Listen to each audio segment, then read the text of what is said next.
마치 소변을 대변 보듯이 보시는 거예요. 그러니까 아예 앉아서 한 3분 정도를 보고 나온다. 자기는 30년 만에 이런 기분을 이렇게 시원하게 나온지 처음 알았다고. 바지를 내렸는데 그냥 힘을 안 줬는데 나와서 자기 젖을 뻔했다고. 40대부터 시작해서 60대는 70%에 달한다는 그 질환, 바로 전립선 비대증입니다. 오늘은 전립선 비대증 치료 중에서도 수술에 대한 이야기를 다루어 볼 건데요. 어디서도 듣지 못하는 이야기, 지금 바로 시작하겠습니다. 안녕하세요. 안녕하세요. 전립선 비대증 워낙에 흔한 질환이잖아요.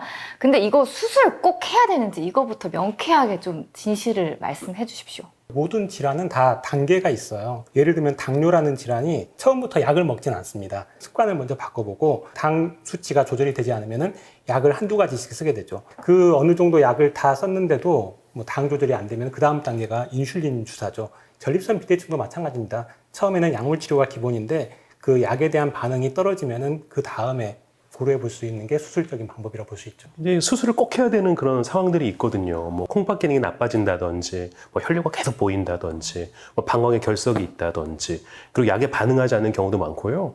근데 이렇게 소변 참지 못해서 오시는 분들, 많으시죠. 그렇죠. 그런 분들 수술을 많이 하시는 것 같아요.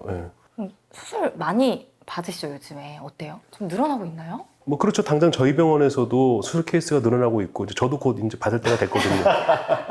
의외로 그 약물 치료에 대한 네. 선호도가 많이 떨어집니다. 실제로 연구 결과를 보면은 전립선 약을 드셨을 때 그 약을 효과가 있을 때까지 꾸준히 드시는 비율이 50% 내외밖에 되지 않는다는 얘기가 있어요. 제때 치료를 해야 될 타이밍을 놓치게 되면은 나중에 수술로 치료를 해야 되는 경우가 발생할 수 있죠. 보통 우리가 수술 생각하는 게 일반적으로는 그래도 한 30g 이상대. 예. 크기가 작으신 분들 중에서도 크기는 작은데 전립선 요도 안쪽이 특이하게 좁아지신 분들이 있어요. 그런 분들은 만약에 막혀 있는 게 보이면 또 수술은 가능합니다. 근데 요즘에는 환자분들도 아주 똑똑하십니다. 이걸 다 찾아보고 가시는데 수술법에도 종류가 좀 다양하다고 알고 있는데 여기에 대해서 좀 자세하게 비교해서 설명을 해주시면 좋겠습니다. 가장 표준적인 치료인 바이폴라 TURP라는 수술도 있고요. 또 많이 하는 홀랩이라는 수술도 있고, 또 수술적인 치료가 좀 부담스러우신 분들은 또 요즘 많이 하고 있는 유로리프트라고 하는 시술도 있고요. 아마 요즘 제일 많이 하는 게 이 세 가지가 될 것 같은데요. TURP는 워낙 이 역사도 오래되고 해서 지금은 골든 스탠다드 치료법인데, 막혀있는 부위를 고압이 흐르는 루프를 이용해서 긁어내는 수술 방법이고요. 홀렉 같은 경우에는 우리가 귤이라고 생각하면 귤 껍질은 남겨놓고 알갱이를 벗겨내는 수술 방법이고, 유로리프트는 수술은 아니고 간단하게 내시경 기구 이용해서 전립선 내부 안쪽 좁아져 있는 요도를 결찰사를 이용해서 당겨내는 시술입니다. 근데 막 요새 홀랩 되게 광고 많이 하지 않아요? 그 이유가 있나요, 혹시? 전립선 수술을 할 때 내시경적으로 해요. 내시경적으로. 그런데 내시경적으로 하다 보니까 쉽게 말하면 요도가 확보가 돼야 되잖아요. 근데 요도가 좁아져 있는 경우에는 홀미용 레이저 같은 경우는 요도를 그냥 시술하면서 요도 협착을 하면서 할 수 있어요. 방광 결석 같은 게 있을 때 같이 치료할 수 있어요. 그러니까 같이 할 수 있는 장점이 있어요. 그 또 뭐가 있냐면 모든 게 신의료 기술일 때가 좀 좋아요. 병원 입장에서는. 그러니까 유로리프트가 좋은 게 현재 신의료 기술이기 때문에 돈을 많이 받을 수 있어요. 한동안 홀미움도 신의료 기술이었지 않습니까? 그러니까 TURP는 되게 오래된 수술이거든요. 그러니까 이거는 의사 입장에서 좀 재미가 없어요. 그러니까 전통적인 방법일수록 약간 그냥 그런 게 교과서적인 좀 치료. 낫다는 네. 거죠. 돈을 덜 벌어요. 그렇죠. 그렇죠. 예를 들어서 70g 환자가 왔어요. 유로리프트를 해달라고 해요. 병원 입장에서는 너무 좋죠. 아이고, 이거 너무 행복하겠다. 우리는 많은 돈을 벌 거야. 근데 의사 입장에서는 해드리고 좋은 결과를 기대하지 못하니까 고민을 하겠죠. 그런 분들은 TUR을 하라고 얘기를 해요. 유로리프트는 사실 비용이 거의 1,000만 원 가까이 해요. 그러니까 실손보험 있어야 해요. 그럼 혹시 다른 비용들 대략? TURP는 뭐 한 150만 원 선 될 거고, 홀랩은 뭐 150에서 200 사이 될 거고, 그리고 유로리프트는 한 800에서 왔다 갔다 할 거고. 들어가는 실 개수에 따라서 비용이 그래서 아까 그 실이 뭐 많으면 뭐 맞아요. 이게 그게- 실이 쌍으로 들어가야 돼요. 양쪽이니까 한 쌍이면 2개. 2개 넣을지 4개 넣을지 많이 넣는 병원은 막 6개, 8개 넣는 병원도 있다고 하는데 사실 그건 정말 너무 과도하게 넣는 거고요. 그렇게 넣을 바에는 수술하는 게 훨씬 나은 거고. 제가 알기로 대부분의 병원이 한 2개 들어가면 한 400만 원.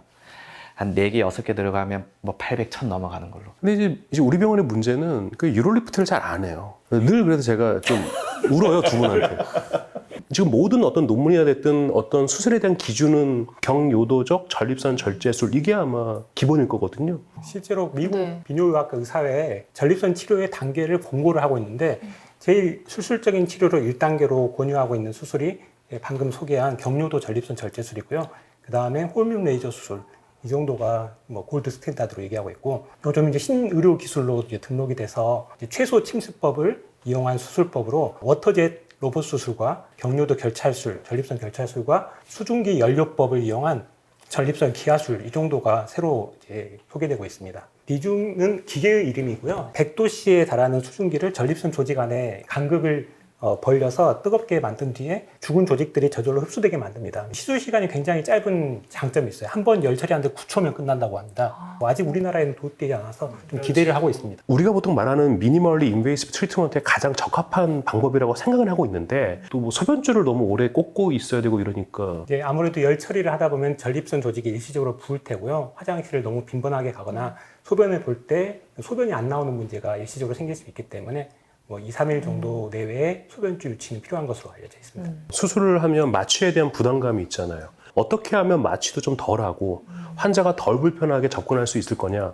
이제 그거에 대한 고민들을 많이 하고 있긴 있는데 근데 진정한 의미의 MIT라고 할 수 있는지는 저는 잘 모르겠어요. 솔직히 말씀드리면. MIT라고 하려면은 이제 마취가 최소한으로 들어가야 되고 마취 없이 할 수 있으면 정말 더 좋고요. 수술 시간도 짧게, 그리고 수술 후 회복 기간이 짧고 부작용이 적다면은 MIT라고 할 수 있겠죠. 근데 실제로 리얼필드에서는 그게 쉬운 일이 아니거든요. 아직은 좀 모르겠어요. 저 개인적으로는 이게 수술방 토크니까.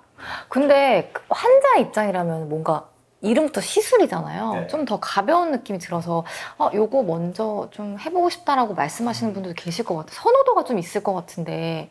너무 고령이신 분들은 마취에 대한 부담 때문에 이제 시술을 더 원하시는 분들도 있고요. 역사적 문제들이 있어서 젊으신 50대 분들한테는 또 그런 문제가 좀 중요할 수 있어서 그런 부작용이 좀 최소한으로 있는 뭐 유로리프트라던가 리줌이라고 해서 그런 시술들이 그런 부작용은 좀 적은 걸로 일단 근데 알려져 죄송한데 이제 있습니다. 지금 이게 역사적 문제가 아니라 역사적. 역사정의 문제입니다. 그러니까 이제 그렇죠. 흥분을 해서 이제 사정을 했는데 정액이 안 보여. 이제 이 얘기를 지금 하는 거죠. 그런 부작용이 생길 수밖에 없는 게 네. 전립선이 하는 일이 정액의 일부를 만드는 거거든요. 그런데 수술을 하게 돼서 전립선을 제거하게 되면은 사정이 순방향으로 가지 않고 방광으로 이렇게 역류하는 문제가 생길 수 있죠. 그러니까 정액이 안 보이는 걸로 얼마나 내 파트너가 스트레스를 받아라고 하는 연구 논문에서는 사실 별 차이가 없거든요. 그러니까 잘 생각해 보세요. 네네네. 우리가 지금 이제 관계를 하고 있습니다. 역사적으로 어떻게 알 수?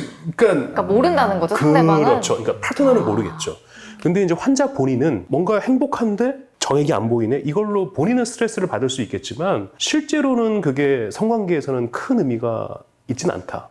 실제로 수술을 하고 나면 역사정이 생기신 분들이 분명히 있어요. 근데 퍼센테이지로 따지면 한 30%, 40%는 되실 것 같아요. 예. 근데 이거는 수술이 잘 되고 안 되고의 문제가 아니고 예측할 수 있는 문제는 아닌데 그런 분들이 이제 수술하시고 나서 나중에 진료실에서 사정한 느낌은 드는데 이제 정액은 실제로 안 나와 있어요라고 초반에 몇 차례 얘기하시긴 하는데 시간이 지나면 또 거기에 좀 익숙해져 있어서 그 문제 가지고 크게 얘기하진 않으시는. 그 역행성 사정이라는 게 아예 아무것도 안 나오는 거예요?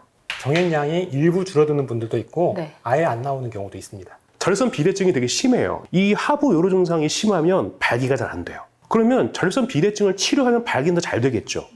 실제로 수술이 됐든 약물이 됐든 소변을 편하게 보게 하고 소변을 잘 보게 하는 거는 발기력을 향상시키는 데는 큰 도움이 될 거예요. 실제로 뭐 역행성 사정이고 뭐고 발기가 안 되면 아무 생각 없지 않습니까? 그냥 사정한 느낌은 들어요.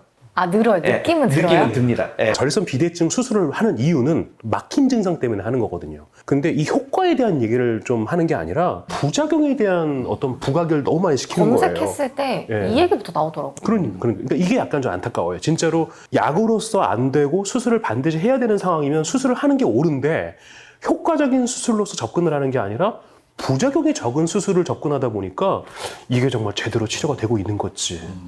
이게 사실 이 수술이 되게 부작용에만 포커스가 맞춰져 있긴 한데 효과가 어떤지 만족도는 어떤지 이런 부분도 좀 이야기해 주시면 좋을 것 같은데. 그 저는 들었던 비유 중에는 본인은 30살 때부터 오줌 주기가 약했대요. 그래서 자기는 원래 이게 정상인 줄 알았대요. 그래서 이제 그냥 전립선 검진 받으러 왔는데 검사를 해보니까 정말 오줌 속도가 정상 성인분의 한 3분의 1 정도? 왜 이렇게 약하세요? 하니까 원래 이런 거 아니냐고. 그래서 그분이 이제 수술을 했어요. 약 먹어도 효과가 없어서 했더니 자기는 30년 만에 이런 기분을 이렇게 시원하게 나온지 처음 알았다고. 어떻게 표현하냐면 화장실 앞에서 오줌 누려고 서 있을 때 이제 자기가 힘을 주고 해야지 나오는데 바지를 내렸는데 그냥 힘을 안 줬는데 나와서 자기 젖을 뻔했다고. 그렇지. 네. 마치 소변을 대변 보듯이 보시는 거예요. 그러니까 아예 앉아서 그렇죠. 힘 꽉. 그리고 한 3분 정도를 보고 나온다. 이게 소변인데 근데 그냥 서서 봤다. 뭐 힘을 안 줬다. 예, 그리고 자꾸 어디 가서 소변을 보려고 해요. 아니 볼 때가 아닌데. 좋으니까. 또 보고 싶어 해요. 진짜 계속 또 내일도 내일 모레도 너무 좋은 거예요. 예. 약이 크게 두 가지 종류여서 크기를 줄이는 약도 있고요. 증상 개선시켜주는 약도 있고. 근데 크기를 줄여주는 약은 최소 6개월에서 1년 이상은 먹어야지 가지고 있는 크기에서 한 20% 정도 줄어듭니다.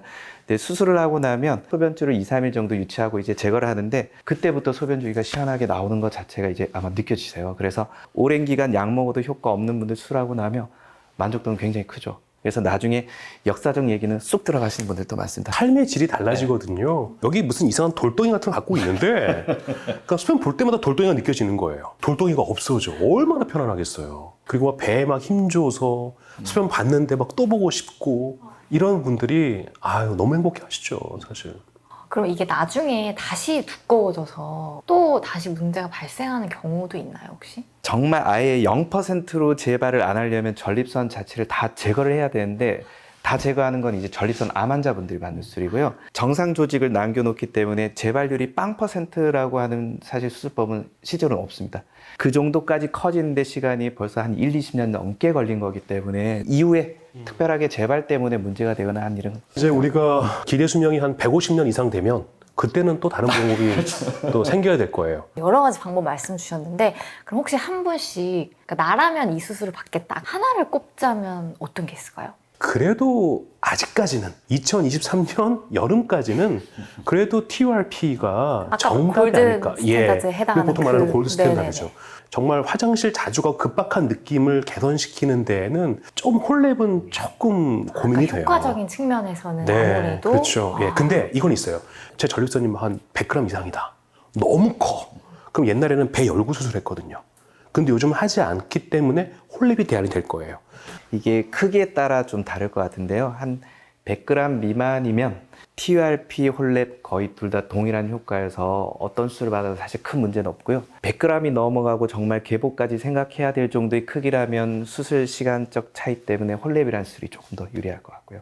그 두 가지 중에 하나 정도면 충분하지 않을까. 네. 저도 두 분 원장님 의견에 동감하고요. 그 미국 의사협회에서도 골드 스탠다드인 경유도 전립선 절제술과 홀면 수술은 전립선 크기 제한이 전혀 없습니다. 그런데 이번에 새로 나온 수증기 열처리 요법이나 로봇 워터젯, 그다음에 전립선 결차술은 80g 미만으로 제한을 해놨거든요. 그래서 본인의 전립선 크기가 어느냐에 따라서 충분히 선택적인 여지는 있어 보입니다. 결국은 전립선 치료는 저 같은 경우 네. 산을 오르는 과정하고 좀 비슷한 것 같습니다. 그러니까 산을 꾸준히 올라서 산 중턱만 가도 충분히 아래쪽의 풍경을 편하게 볼 수 있는 상황인데 그 천천히 오르는 과정은 먹는 약인 것 같고요. 그다음에 꼭대기까지 한 번에 헬리콥터를 타고 올라간다거나 케이블카를 타고 올라가는 과정은 수술하고 비슷한 것 같습니다. 저희 병원 헬리콥터 타러 한번 오세요, 그러면.